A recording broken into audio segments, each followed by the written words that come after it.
బర్గం అని ఒక చిన్న ఊర్లో ఒక చోటు వెలుతురుగా ఉండేది. మరొక చోటైతే చాలా చీకటిగా ఉండేది. ఏ చోటైతే చీకటిగా ఉండేది దాని గురించి ఊరు వాళ్ళు అనుకునేవారు. ఆ చోటులో ఉన్న భూమిలోప మనుషుల్లో ఉన్న గుండెకాయ ఎలా కొట్టుకుంటుంది, అలానే ఆ శబ్దం ఆ భూమిలోప వినిపిస్తూ ఉంటుంది. అక్కడ ఉన్న మనుషులు ఆ చోటు గురించి ఆలోచించి చాలా భయపడుతూ ఉంటారు. ఎందుకు అంటే వాళ్ళు జడిసేది ఆ చోటు చీకటిగా ఉండడం వల్ల కాదు, అక్కడ ఉన్న పిశాచి గురించి తెలిసి జడుస్తూ ఉంటారు. ఒకరోజు ఒక ముసలి తాత సైకిల్లో ఆ చీకటి చోటు నుండి వెళ్తూ ఉంటారు. అతనికి అంత బలం తగలక సైకిల్ని మెల్లిగా తొక్కుతూ వెళ్తుంటారు. అప్పుడే మెల్లిగా గాలి స్టార్ట్ అయింది. ఏదేదో భయంకరం శబ్దాలు వినిపిస్తూ ఉంటున్నాయి. అతను భయపడి సైకిల్ కొంచెం ఫాస్ట్గా తొక్కికొని వెళ్ళడానికి ప్రయత్నిస్తున్నారు.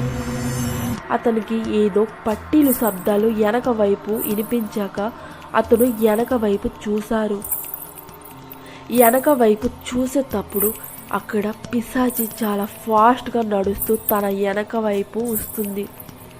అది చూసి ఆ ముసలి తాత భయపడి సైకిల్ని ఇంకా ఫాస్ట్గా తొక్కడానికి ట్రై చేసేటప్పుడు ఆ పిశాచి అతని ముందుకి వచ్చేసింది. ఆ పిశాచి ఎర్రటి చీర వేసుకొని ముఖం నిండా ముసం వేసుకొని అతని ముందు నిలబడి ఉంది. ముసలి తాత ఆ పిశాచి పెదల వైపు చూశాడు. పిశాచి పెదాలలో రక్తం తగులుండడం చూసి అతను చాలా భయపడి సైకిల్ని అక్కడే పడేసి పరిగెడుతూ ఉన్నారు. అతను ఎంత పరిగెట్టినా సరే పట్టీలు శబ్దం వెనక వైపు నుండి వినిపిస్తూ ఉంది. అతను పరిగెడుతూ వాళ్ళ ఊరు దగ్గరికి చేరుకున్నారు. దాంతోపాటు శబ్దం కూడా ఆగిపోయింది. అతను ఆ ఊరికి చేరక సేఫ్గా అనిపించింది. అతను అంత ఇంటి వైపు వెళ్ళేటప్పుడు వెనక నుండి అతని భార్య గొంతు వినిపించింది. అరే, ఎన్నిసార్లు చెప్పాను ఇంత రాత్రి పాటు ఒంటరిగా వెళ్ళకండి, ఆ పిశాచి తిరుగుతుంది అని అందరూ చెప్తూ ఉంటారు. మీరు వెనక్కి తిరిగి ఇంటికి వెళ్ళక ముందు కాలు కడగండి అని అంటుంది. తను తన భార్య గొంతు వినిపించి వెనక్కి తిరిగి చూసేటప్పుడు అక్కడ ఎవ్వరూ ఉండరు. అతను సడన్గా కింద పడిపోతారు. కింద పడిపోయి కాలు పైకి అయిపోతుంది. ఎవరో గాలికి కాలు ఫాస్ట్గా ఆ చీకటి వైపు లాగుతున్నారు. కానీ అక్కడ ఎవ్వరూ ఉండరు. అతను అరవడం గొంతు వినేసి అతని భార్య ఇంకా పక్కన ఉన్న ఊరు మనుషులు బయటికి వచ్చి చూశారు. అందులో ఒక వ్యక్తి ఇలా అంటాడు, చూడండి, ఆ పిశాచి చిన్నారికి పట్టుకొని వెళ్ళిపోతుంది. వాళ్ళు ఏదైనా చేసే లోప ఆ పిశాచి ఆ ముసలి తాతకి ఆ చీకటి వైపు తీసుకెళ్ళిపోయింది. పాపం ఆ తాత చీకటిలో చుట్టుపక్కల భయంగా చూస్తున్నాడు.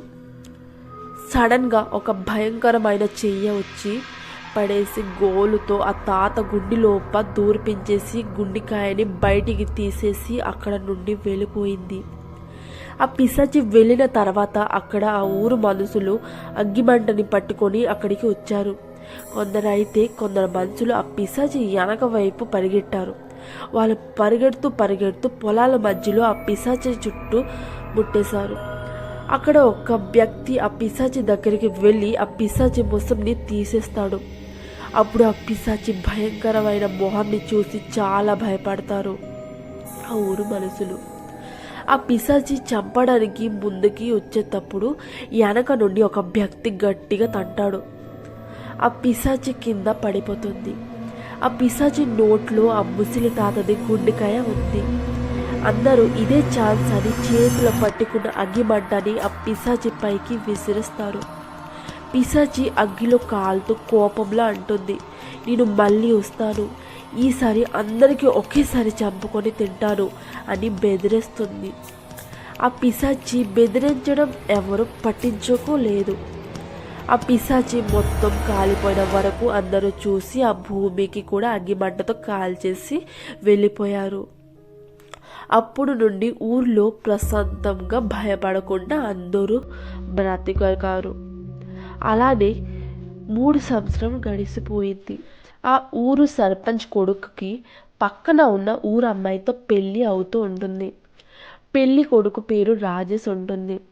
పెళ్లి కూతురు పేరు ఆరాధ్య. రాజేష్ చాలా హ్యాపీగా ఉన్నాడు. పెళ్ళైపోయిన తర్వాత అమ్మాయి జాతకంలో ఏదో దోషం ఉండక తనకి మర్రి చెట్టుకి పూజ చేయమన్నారు.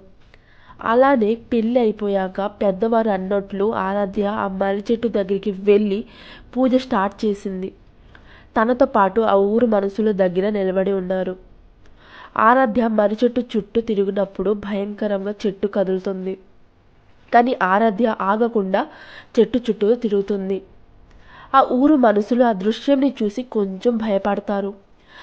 అలానే దగ్గర ఉన్న ఒక ఆమెని దేవుడు పడుతుంది. దగ్గర ఉన్న రాజేష్ భయపడి వాళ్ళ నాన్న సర్పంచ్ గారికి అడిగాడు, ఏంటిది, ఏమవుతుంది అసలు తనకి?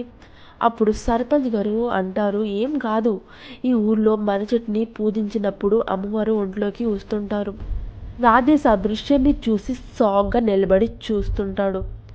అలానే పూజ అయిపోయిన తర్వాత ఆరాధ్య పెద్దవాళ్ళ దగ్గరికి వెళ్ళి ఆశీర్వాదం తీసుకుంటుంది.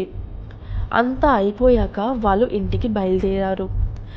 ఆరాధ్య గృహ ప్రవేశం చేసేటప్పుడు గచ్చు పగిలినట్లు మారిపోయింది.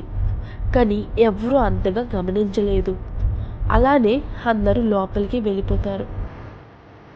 మధ్యరాత్రిలో రాజేష్ పడుకున్నప్పుడు ఇటు నుండి అటువైపు తిరిగి తన భార్యకి పట్టుకోవాలి అనుకున్నప్పుడు అక్కడ తన భార్య ఆరాధ్య ఉండదు. తన ఉండకపోవడం చూసి రాజేష్ ఆరాధ్య ఆరాధ్య అని పిలిచాడు. ఆరాధ్య పలకపోవడంతో రాజేష్ బయటికి వెళ్ళి చూస్తాడు. అక్కడ ఎవరో ఏడిచేసినట్లు శబ్దం వినిపిస్తుంది. రాజేష్ ఆ శబ్దం వినేసి జడుస్తూ ఆరాధ్య ఆరాధ్య అని వెతుకుతూ వెళ్తుంటాడు. సడన్గా బరండా దగ్గర ఉన్న మంచం పైన ఆరాధ్య ముసుగు వేసుకొని కూర్చుండడం చూశాడు. ఆరాధ్య, ఇక్కడ ఏం చేస్తున్నావు నువ్వు అని 2 సార్లు అడిగాడు. నీకు ఆ శబ్దం వినిపించట్లేదా? పద లోపలికి వెళ్ళిపోదాం అని రాజేష్ భయపడుతూ నోరు తెరబడుతూ అంటాడు. ఆరాధ్యకి ఏం వినిపించపోయినట్లు ముసుగుని వేసుకొని కూర్చుంది. తను పలకపోవడంతో రాజేష్ మెల్లిగా తన దగ్గరికి వెళ్ళి ఆరాధ్య ఆరాధ్య అని పిలుస్తూ ఉన్నాడు.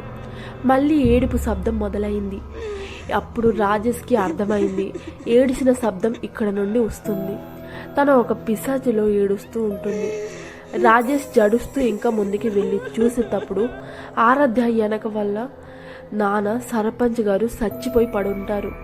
అది చూసి రాజేష్ నానా అని గట్టిగా ఏడుస్తూ ఆరాధ్యకి చూశాడు.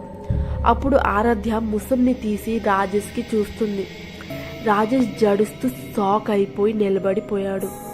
అప్పుడు ఆ పిశాచి ముందుకి వచ్చి ఇలా అంటుంది, రాజేష్, నాకేం భయపడకు. ఒకప్పుడు ఈ ఊరు వాళ్ళు నాకు కాల్ చేశారు. ఇప్పుడు నేను అందరికీ చంపాలి అని అనుకుంటున్నాను. నువ్వు నాతో ఉండి ఈ ఊరు మనుషుల గుండెకాయని తేవడం సహాయం చేస్తావు. ఆ పిశాచి మాటలు రాజేష్కి ఏదో వశం చేసినట్లు అట్రాక్ట్ అవుతుంది. రాజేష్ ఆ పిశాచి అన్నట్లు వాళ్ళ నాన్న దగ్గరికి వెళ్ళి గుండెకాయని తీసి ఆ పిశాచిని ఇచ్చాడు. ఆ గుండెకాయని తీసుకొని వెళ్ళి కాల్చి రాజేష్ ముందుకి తెచ్చింది. ఆ పిశాచి అయితే ఆనందంగా గుండెకాయని తింటుంది. రాజేష్ మాత్రం ఆ పిశాచి వశంలో ఉండి తింటున్నాడు. అలానే రోజు ఏ ఇంట్లో తలుపు ఈడుండడం ఉంటుంది. రాజేష్ మొహం కప్పుకొని ఆ ఇంటికి వెళ్ళి గుండెకాయని తెచ్చి ఆ పిశాచిని ఇస్తూ ఉంటాడు. అలానే కొన్ని రోజుల తర్వాత ఊరు వాళ్ళు సవాలు చూసి అనుకుంటారు, పిశాచి మళ్ళీ వచ్చేసి అందరూ ప్రాణాలు తీసుకుంటుంది. అందరూ భయపడి తలుపులు గెడవేసుకొని పడుకొని ఉంటున్నారు.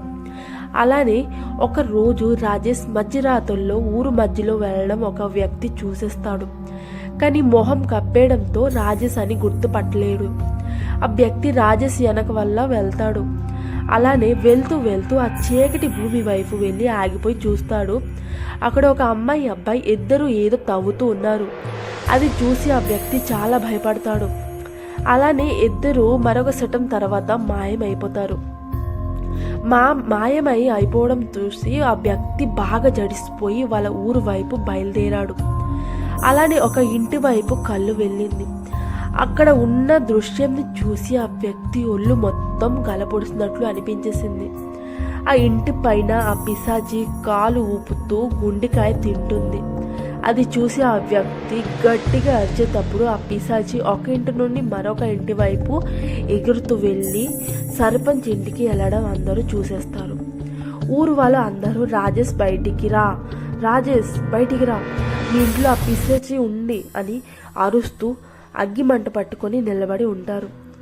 రాజేష్ బయటికి వచ్చి అంటాడు, ఏమైంది, అందరూ ఎందుకు ఇక్కడ ఇలా అరుస్తున్నారు, ఇక్కడ ఆ పిశాచి లేదు, అందరూ తిరిగి వెళ్ళిపోండి. రాజేష్ ఎంత అన్నా సరే ఊరు మనుషులు రాజేష్ మాటలు పట్టించుకోరు. అలానే కొంత సమయం తర్వాత ఆ పిశాచి బయటికి వచ్చి అక్కడ ఉన్న చిన్న పాపని తీసుకొని బెదిరిస్తుంది. అక్కడ ఉన్న ఒక వ్యక్తి అంటాడు, అరే ఈ అమ్మాయి సర్పంచ్ గారి కోళ్ళు, ఆమె పిశాచినా అని అందరూ కొడుతూ ఉంటారు. అలానే చిన్న పాపనికి ఈడిపించి ఆ పిశాచిని మర్రి చెట్టుకి కట్టేసి కాల్చేస్తారు. మళ్ళీ ముందులా వెలుతురుగా ఉండిపోతుంది.